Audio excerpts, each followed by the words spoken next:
जी friends, आप देख रहे हैं यूट्यूब चैनल वॉइस ऑफ ज्ञानी और मैं सफदर खान ज्ञानी।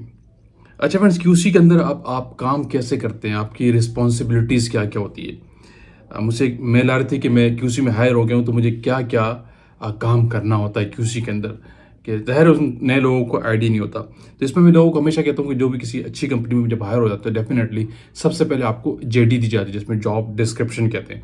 आपकी सारी डिटेल उसके अंदर अब मौजूद होती है एज आ आपकी पोजीशन के लिहाज से। अगर क्यूसी का एनालिस्ट है, तो आज इस वीडियो में आपको ये बताता हूँ जो एनालिस्ट है बेसिकली क्यूसी के अंदर करता क्या है और उसकी रिस्पॉन्सिबिलिटीज़ क्या है, क्या क्या उसको काम करने चाहिए। क्योंकि बाद लोग प्रॉब्लम हो जाता है कि वो मना कर देते हैं कि ये मेरा काम नहीं है, हालांकि उनको अपनी जेडी का अंदाज़ा नहीं होता, क्योंकि आपको काम as per JD, as per job description ही दिया जाता है।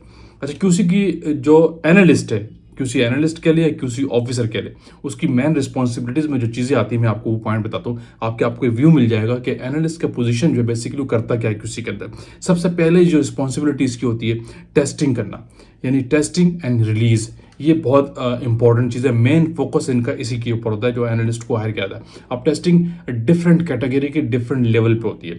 फिर ये कंपनी का अपना इंटरनल होता है कि उसको किस सेक्शन में किस जगह पे रखा जाए। लेकिन अगर कोई नहीं है तो आपको सारे काम करने पड़ेंगे टेस्टिंग के हवाले से। ऐसा नहीं होगा आप फिक्स अपने आप को समझ ले कि अगर आप कंपनी ने आपको रॉ मटेरियल में रखा है तो आप फिक्स है, इसके लिए आप कोई दूसरा काम नहीं करेंगे। आपसे दूसरा काम भी लिया जा सकता है टेस्टिंग का, किसी और स्टेज का भी। तो ये माइंडसेट अपना हमेशा क्लियर रखा करें। तो टेस्टिंग के अंदर मैं अगर कहूँ तो एनालिस्ट जो होता है, चाहे वो सीनियर हो जूनियर हो, सबकी रिस्पॉन्सिबिलिटी में आता है टेस्टिंग करना और रिलीज करना। ये सेंटेंस जो आपका इंचार्ज होता है उसकी उसकी जॉब डिस्क्रिप्शन में के अंदर भी होता है, उसकी जो जेडी होती है उसके अंदर भी होता है, अलदो कि वो दूसरों से काम ले रहा होता है। लेकिन अगर कोई नहीं होगा तो आपका इंचार्ज या आपका जो मैनेजर है वो भी टेस्टिंग करेगा और रिलीज करेगा। ये बात अपने माइंडसेट में क्लियर रखा करें। तो टेस्टिंग के अंदर बहुत सारी कैटेगरीज। फिर सबसे पहले टेस्टिंग होती है क्यूसी के अंदर केमिकल का आना, जिसमें जो केमिकल्स में आपके रॉ मटेरियल्स होते हैं, रॉ मटेरियल की टेस्टिंग करना, ठीक है, जिससे आपकी मैन्युफैक्चरिंग हो रही होती है। क्यूसी के अंदर वाटर टेस्टिंग बेसिक काम है, वो आपका करना। कुछ लोग रिफ्यूज कर देते कि वाटर टेस्टिंग करना मेरा काम तो नहीं, हाल दो कि आपके जेडी के अंदर ये होता है, याद रखो। और इसको रिलीज करना, जो है टेस्टिंग है उसको रिलीज करना, उसको डॉक्यूमेंट करना आपकी रिस्पॉन्सिबिलिटी में आता है। फिनिश प्रोडक्ट की टेस्टिंग करना, फिनिश प्रोडक्ट डिफरेंट स्टेज पे आपके पास आती है। ग्रेन्यूल्स के स्टेज पे भी आपके पास आती है, कोर के स्टेज पे भी आपके आ सकती है, सेमी फिनिश पे आ सकती है और फिनिश स्टेज पे भी आती है। तो आपको हर स्टेज पे टेस्टिंग करके उसको रिलीज करना आपकी जेडी में शामिल होता है। फिर इसके अंदर सेक्शन होता है स्टेबिलिटी का सेक्शन। अगर आपकी कंपनी के अंदर स्पेसिफिक लोग नहीं है तो आपको वो टेस्टिंग भी करनी पड़ेगी, ठीक है। आपको माइक्रोबायोलॉजिकल सेक्शन में नहीं रखा जाएगा, क्योंकि माइक्रोबायोलॉजिस्ट का जो एनालिस्ट होता है वो अलग होता है। जो क्यूसी का एनालिस्ट होता है उसका मेन फोकस ये है। लेकिन अगर कोई एब्सेंस है, एब्सेंटिज्म है, एनालिस्ट मार्केट में ऑफर नहीं है, तो कंपनी आपसे वो काम भी ले सकती है माइक्रोबायोलॉजी का भी, आपको ट्रेन करने के बाद। ये हमेशा अपने जहन में रखें। आप किसी भी इनोवेट का काम लिया जा सकता है क्यूसी की टेस्टिंग और रिलीज के हवाले से, जो आपका मेन फोकस है। ऐसा नहीं है कि आपसे कंपनी आपसे मॉप लगवा लेगी, वो आपका काम नहीं है, उसके लिए लोग होते हैं। लेकिन जो आपकी डेजिग्नेशन, जो आपकी डिग्री है, उस लिहाज से आपके किसी भी कैटेगरी का काम लेंगे। आप अपने आप को फिक्स नहीं कर सकते कि मैं सिर्फ रॉ मटेरियल लेके आया हूँ तो मैं सिर्फ रॉ मटेरियल की टेस्टिंग करूंगा, ऐसा नहीं है। कुछ कंपनी के अंदर डिपार्टमेंट अलग हो जाते हैं, रॉ मटेरियल का डिपार्टमेंट ही अलग है, फिनिश प्रोडक्ट का डिपार्टमेंट ही अलग है, तो वहाँ पे भी लोग फिक्स नहीं है। अगर वो 4 महीने रॉ मटेरियल में काम कर रहा है तो नॉट नेसेसरी कि वो हमेशा वहीं रहेगा, वो उसको चौथे महीने के बाद उसको फिनिश प्रोडक्ट में भी भेजा जा सकता है, क्योंकि मेन फोकस इस टेस्टिंग है क्यूसी एनालिस्ट का काम। इसके बाद दूसरी इंपॉर्टेंट चीज़ है डॉक्यूमेंटेशन। ये बात हमेशा याद रखिएगा, जो डॉक्यूमेंटेशन है वेरी नेसेसरी। जो आप टेस्ट करते हैं उनको डॉक्यूमेंट करना, उसकी पंचिंग करना, उसके रिलीज टैग बनाना, ये सारा काम भी आपकी जेडी में शामिल होता है, आपकी रिस्पॉन्सिबिलिटी में आता है। कि क्योंकि सिर्फ टेस्ट करके नहीं छोड़ना होता, उसको एक कंप्लीशन फॉर्म में लाना होता है। टेस्ट कंप्लीशन जब होती है जब उसको टेस्ट करके डॉक्यूमेंट करके आप उसको रिलीज कर रहे होते हैं, ठीक है। डॉक्यूमेंट के साथ एक बड़ी इंपॉर्टेंट चीज़ है एसओपीज, जो किसी के अंदर step by step different stage पे डिफरेंट लेवल की एसओपीज बन रही होती है। इंस्ट्रूमेंट की एसओपी होगी जिसको हम ऑपरेशनल एसओपी कहते हैं, जनरल एसओपीज हो गई, कोई और जीएमपी की एसओपीज हो गई, वो आपकी रिस्पॉन्सिबिलिटी पे होता है। आपको टाइम दिया जाएगा। अगर आपको कोई कहे कि इसकी एसओपी बनानी तो इट्स योर ड्यूटी, ठीक है, आपका काम होगा, आप उसको बनाएंगे, टाइम निकालेंगे। कंपनी आपको कहेगी टाइम निकालो, डेफिनेटली हर काम के लिए आपको टाइम दिया जाता है। ऐसा नहीं कि आपका 8 घंटे की जॉब है उसके अलावा एडिशनल को टास्क आपको दे दिए तो फिर वो आप लेट सीटिंग में करते हैं, वो आपके केपीआई काउंट होते हैं। केपीआई के अंदर आपका एडिशनल वर्क आपको करना पड़ जाता है। हर कंपनी के अंदर केपीआई भी होते हैं।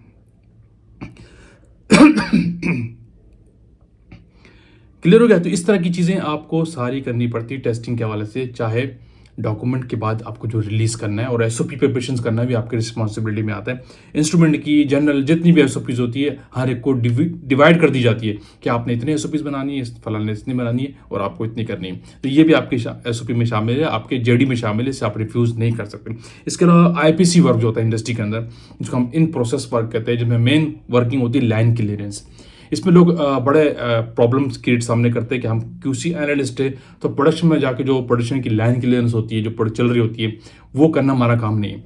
तो ऐसा नहीं है, जो अगर आप एनालिस्ट है तो कोई नहीं होगा तो आपसे वो काम भी लिया जा सकता है, क्योंकि एनालिस्ट और क्वालिटी एश्योरेंस ऑफिसर पैरेलल चल रहे होते हैं साथ साथ। अगर आपकी कंपनी मर्ज नहीं है, एक अलग अलग डिपार्टमेंट है, तो लोग अलग अलग काम कर रहे होते हैं, लेकिन अगर आपकी कंपनी मर्ज है तो फिर एक साथ लोग सारे काम कर रहे होते हैं। आपकी ड्यूटीज़ लग सकती है कि आप यहाँ पे भी काम करेंगे, वहाँ पे भी काम करें। मैं एक एक्स कंपनी में था, उसका नाम नहीं लूँगा, वहाँ पे हमें ऐसा भी होता था कि लोग शॉर्ट हो जाते थे, तो आपको सुबह जब आप ऑफिस आते थे आपका डिसाइड होता था कि आज आप क्वालिटी एश्योरेंस में काम करेंगे, एज आईपीसी प्रोडक्शन में सारे जो रिलीज के वर्क होते हैं आप वो देखेंगे, तो आज आप क्यूसी में नहीं होंगे। तो ऐसा भी इंडस्ट्री के अंदर कल्चर आपकी जेडी में शामिल है डेफिनेटली। तो इससे आप रिफ्यूज़ नहीं कर सकते कि मैं फिक्स उस जगह के लिए तो मैं सिर्फ यही काम करूंगा, ऐसा नहीं है। अगर जो रिस्पॉन्सिबिलिटी, जो जॉब्स आपके क्यूसी एनालिस्ट की पोजीशन के लिहाज से आपको क्यूए क्यूसी में दोनों रोटेट कर सकते हैं, एक जगह से दूसरे सेशन में रोटेशन आपका रहेगा, फिक्स नहीं रहेंगे, याद रखें, ठीक है। आईपीसी वर्क भी आपकी रिस्पॉन्सिबिलिटी में आएगा, आपको करना पड़ जाएगा। इसके अलावा जो कैलिब्रेशंस होती है, इंस्ट्रूमेंट की मेंटेनेंस, वो भी आपकी जेडी में शामिल है, और उनकी क्लीनिंग भी। एक बहुत इंपॉर्टेंट चीज़ आप याद रखिएगा कि इंस्ट्रूमेंट का जो कैलिब्रेशन का रिकॉर्ड होता है, उनको चेकआउट करना, कब एक्सपायर हो रही है, नेक्स्ट रीटेस्ट टेस्ट कब आ रही है, उनकी प्लानिंग बनाना, ये सब भी क्यूसी एनालिस्ट के रिस्पॉन्सिबिलिटी में होता है। वो अलग बात है, एक सीनियर लेवल के होने के बाद आपको कुछ सेक्शंस दिए जाते हैं। इनिशियली आपको सारी चीज़ें एक साथ नहीं दी जाएगी, जो मैं जितनी चीज़ें बता रहा हूँ आपको, जितनी चीज़ें काउंट कर रहे हैं, ऐसा नहीं कि आप डे वन आप लेबोरेटरी में गए तो सारे काम आपको थोप दिए जाएंगे, ऐसा नहीं है। ये सारे काम आपको करने होंगे step by step, timely, gradually, और पर्टिकुलर एक खास टाइम आपको दिया जाएगा हर काम के लिए। सारे काम के लिए प्रॉपर एक टाइम दे दिया जाता है। अगर आप किसी अच्छी ऑर्गेनाइजेशन में, लोकल कंपनी में तो फिर वहाँ सिस्टम एग्जिस्ट नहीं करता। अगर किसी ऐसी कंपनी में सिस्टम एग्जिस्ट करता है तो आपसे सारे काम लिए जाएंगे, लेकिन तरतीब से, तमीज़ से, और एक एक टाइम के बाद।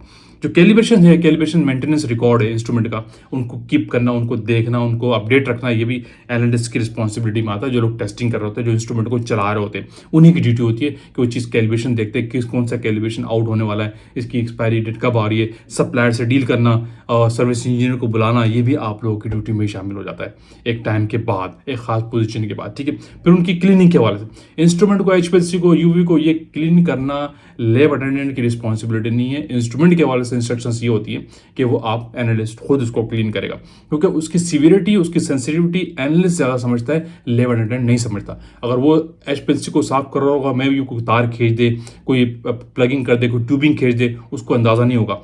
आप बड़े केयरफुल उसको क्लीन करेंगे, डस्ट करेंगे, उस पर डस्टिंग हटा देंगे, क्योंकि आपको पता है कि इस ट्यूबिंग की क्या इंपॉर्टेंस है, इस बॉटल को कहाँ रखना है, इसके साथ क्या चीज़ अटैच है, क्या चीज़ नहीं है।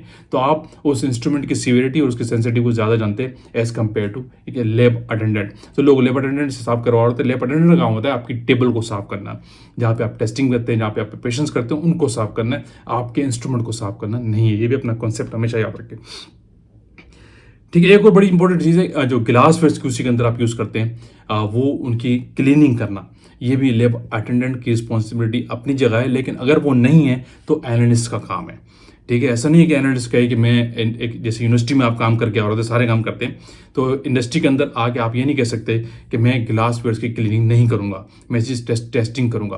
तो ये आपकी रिस्पॉन्सिबिलिटी और आपका बिहेवियर ठीक काउंट नहीं होगा। तो अगर क्यूसी की रिस्पॉन्सिबिलिटी में अगर देखेंगे, एनालिस्ट की रिस्पॉन्सिबिलिटी में आप देखेंगे, तो गिलास वेयर की क्लीनिंग करना भी उसके जिम्मे आता है। वो और बात है कि फार्मा इंडस्ट्री के अंदर बिजनेस कल्चर ऐसा होता है कि आपको फैसिलिटेट किया जाता है, आपको डेटा एंट्री करने के लिए, एसओपी बनाने के लिए आपको एक ऑपरेटर दिया जाता है जो आपकी एसओपी बना रहा होता है। आप जब उसके साथ सपोर्टिंग उसको डेटा देते हैं, टाइपिंग वो खुद कर रहा होता है, आपको टाइपिंग नहीं करना पड़ता, आपको एक असिस्टेंट दिया जाता है। आपको वॉशिंग के लिए, ग्लास की वॉशर्स के लिए, ग्लास वेयर की वॉशिंग के लिए एक लैब अटेंडेंट दे दिया जाता है, जो लैब की क्लीनिंग करता है, ग्लास वेयर को वॉश करता है प्रॉपर्ली। ये बिजनेस कल्चर में अलग बात है कि आपको मिलता है, लेकिन अगर ये चीज़ें नहीं होंगी तो आपको खुद करना पड़ेगा, आपको खुद करना पड़ता है। ये एनालिस्ट की ड्यूटी में शामिल होता है। इससे आप रिफ्यूज़ नहीं कर सकते कि मुझे कोई अरेंज करके दो, वो ग्लास वेयर वॉश करेगा तो मैं ये चीज़ें करूँगा, एंड सो ऑन। ये सारी चीज़ें एनालिस्ट की रिस्पॉन्सिबिलिटी में आती है रिलेटेड टू कोई चीज़। अगर आप तो आप देखेंगे तो इस तरीके का आपको काम आपकी रिस्पॉन्सिबिलिटी क्या होते हैं क्यूसी के अंदर। जो एनालिस्ट होता है ओवरऑल सारे काम कर रहा होता है, स्टैंडर्ड को मेंटेन करना, फिर इसके अलावा जो क्यूसी के अंदर जो वर्किंग स्टैंडर्ड उनकी मेंटेनेंस करना, उसकी पहले दिन उनको प्रिपरेशन करना, ये भी एनालिस्ट की रिस्पॉन्सिबिलिटी में, उसको चेकआउट करना सब उन्हीं की रिस्पॉन्सिबिलिटी में। इसके अलावा जो आपके केमिकल्स यूज़ होते हैं, टेस्ट सोल्यूशन हो गए, वॉल्यूमेट्रिक सोल्यूशन हो गए, एंड मैं ये भी बता दूं उनकी प्रिपरेशंस, उनकी मेंटेनेंस, उसका रिकॉर्ड कीपिंग, ये सब एनालिस्ट के रिस्पॉन्सिबिलिटी में आता है। इनको भी वो देखता है, इन चीज़ों को भी वो मेंटेन करता है। अब यहाँ पे सवाल आ रहा होगा तो क्यूसी इंचार्ज क्या करता है, क्यूसी मैनेजर क्या करता है, तो वो एक अलग लेवल है। एक खास टाइम के बाद आप उस लेवल पर चले जाते हैं तो फिर आप लोगों से इस तरह काम कर रहे होते हैं, क्योंकि जो एनालिस्ट की जॉब है, जो इंचार्ज है या सिस्टम मैनेजर है या सीनियर एग्जीक्यूटिव है, ये बहुत ये वाला जो ट्रांजिशन फेज है बड़ा टफ होता है। इस पर बहुत आपको काम करना पड़ता है, बहुत चीज़ें आप सीखते हैं, बहुत कुछ आप लर्न करते हैं। इसी लेवल के बाद जब आप सीनियर होते हैं तो फिर आपकी रिस्पॉन्सिबिलिटी ओवरकम हो जाती है, फिर आप चीज़ों को मॉनिटर कर रहे होते हैं, खुद इन्वॉल्वमेंट आपकी कम हो जाती है, फिर आप मॉनिटर करते हैं जब आप बहुत ज़्यादा सीनियर लेवल पर चले जाते हैं। तो वीडियो का अपेंड करते हैं, आपको आई होप कि आपको कॉन्सेप्ट मिला होगा कि क्यूसी के अंदर आप जो एनालिस्ट है या सीनियर एनालिस्ट है या इंचार्ज लेवल के लोग हैं या मैनेजर भी है, तो बेसिकली उनकी रिस्पॉन्सिबिलिटीज़ क्या होती है और वो कैसे काम करते हैं, जॉब रिस्पॉन्सिबिलिटी जेडी क्या होता है। आई होप कि वीडियो आपने लाइक किया तो शेयर कीजिए, कमेंट्स कीजिए। अगेन कहूँगा जो लोग चैनल पर न्यू हैं वो लाजम से कीजिए ताकि ऐसी टेक्निकल वीडियोज़ आप तक पहुँचती रहे। Thank you for watching. अल्लाह हाफिज़।